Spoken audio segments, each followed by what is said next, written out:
অন্ধকারের ভেতরে এমন অনেক গল্প লুকিয়ে থাকে যেগুলো শুনলে শরীর শিউরে ওঠে। পৃথিবীর অনেক জায়গায় এমন কিছু ঘটনা ঘটে যেগুলোর কোনো ব্যাখ্যা আজও কেউ দিতে পারেনি। কেউ বলে এগুলো কেবল কল্পনা, আবার কেউ বলে এগুলোই বাস্তবের সবচেয়ে ভয়ঙ্কর সত্য। আজকের এই গল্পটাও ঠিক তেমনই এক রহস্যময় ঘটনার ওপর ভিত্তি করে। একটি নির্জন জায়গা, এক অদ্ভুত রাত, আর এমন কিছু ঘটনার শুরু যা একবার শুরু হলে আর সহজে শেষ হয় না।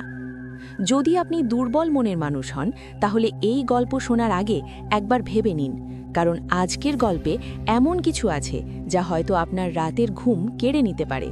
তাহলে আলো নিভিয়ে মন শক্ত করে বসে পড়ুন, কারণ এখন শুরু হতে যাচ্ছে আজকের ভয়ঙ্কর গল্প। পুরনো তিনতলা একটা বাড়ি শহরের একদম নির্জন এলাকায় দাঁড়িয়ে আছে অনেক বছর ধরে। লোকেরা ওই বাড়ির কাছে যায় না, কারণ একটা কথা সবাই জানে, রাত 2টার পর ওই বাড়ির ছাদে কেউ হাঁটে। কিন্তু সেই কেউ মানুষ না। আরিফ আর তার বন্ধু রাকিব এসব গল্পে বিশ্বাস করত না। তারা ঠিক করল নিজেরা গিয়ে দেখবে। একদিন রাতে তারা ওই বাড়িতে ঢুকল। বাড়িটা ভাঙাচোরা, দেয়ালে ফাটল, মেঝেতে ধুলো। তারা টর্চ জ্বালিয়ে ভেতরে এগোলো। সবকিছু নীরব। তারা সিঁড়ি দিয়ে উপরে উঠল। প্রথম তলা, কিছু নেই। দ্বিতীয় তলা, অদ্ভুত ঠান্ডা। তৃতীয় তলায় উঠতেই তারা একটা শব্দ শুনল, টপ টপ টপ, যেন কেউ হাঁটছে ছাদের দিক থেকে। আরিফ হাসল, কেউ আছে। রাকিব একটু ভয় পেল, চল নিচে যাই। কিন্তু আরিফ থামল না, সে ছাদের দরজার দিকে এগোলো। দরজাটা আধখোলা, ভেতর থেকে সেই হাঁটার শব্দ স্পষ্ট, টপ টপ টপ। আরিফ দরজাটা ঠেলে খুলল। ছাদ একদম ফাঁকা, কেউ নেই, কিন্তু শব্দটা এখনো হচ্ছে। তাদের ঠিক পিছনে। দুজনেই ধীরে পিছনে তাকালো, কেউ নেই। হঠাৎ ছাদের এক কোণে একটা ছায়া নড়ল। ধীরে ধীরে সেটা মানুষের আকার নিল। লম্বা, কালো, মুখ দেখা যাচ্ছে না। সে ছাদের উপর হাঁটছে, টপ টপ টপ। রাকিব চিৎকার করে নিচে দৌড় দিল। আরিফ দাঁড়িয়ে রইল। সে ভাবল এটা হয়তো কোনো মানুষ। সে এগিয়ে গেল, ছায়াটা থেমে গেল।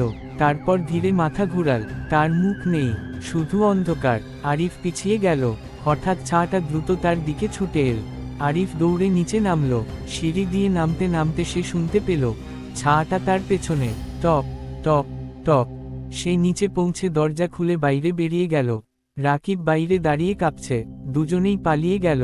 সেই রাতের পর রাকিব আর কখনো ওই বাড়ির কাছে যায়নি। কিন্তু আরিফ বদলে গেল।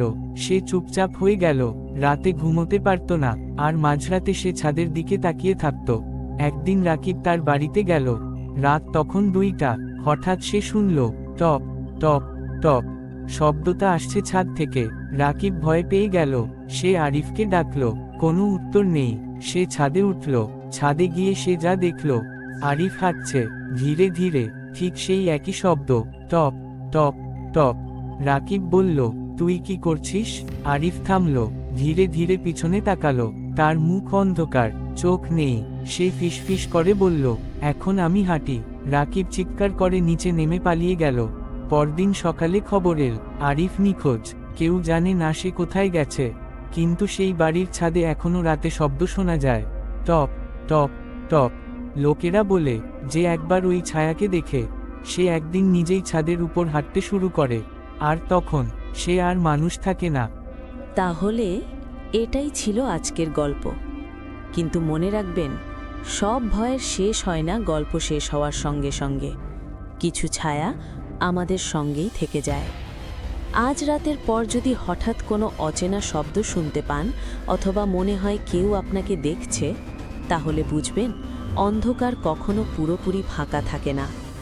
ভিডিওটি যদি আপনাকে একটুও শিহরিত করে থাকে, তাহলে লাইক দিন, চ্যানেলটি সাবস্ক্রাইব করুন, আর কমেন্টে লিখে জানান আপনি কি একা বসে এই গল্প শুনেছেন। আবার দেখা হবে আরেকটি অজানা অন্ধকার গল্প নিয়ে। ততক্ষণ পর্যন্ত আলো নিভিয়ে রাখুন।